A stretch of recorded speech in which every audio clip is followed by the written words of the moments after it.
In one Argentine city, train traffic had to be stopped because of a careless police officer.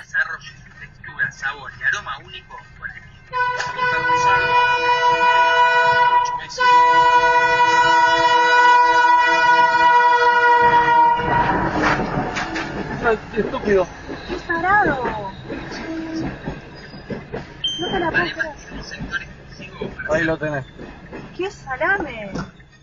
Through, but it is just you just can't wrap your head around. Oh, look at that! Right into the front of that semi-tractor trailer. It looks. A police chase broke out in this area, and it ended thanks to a brave truck driver who stopped the suspect. You might think a fish truck overturned nearby, but no.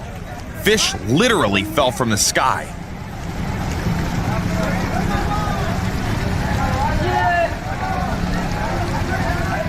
In the city of Yuro, Honduras, this happens often.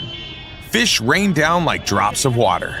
Scientists explain the phenomenon by water tornadoes and strong winds that carry sea creatures straight into the sea.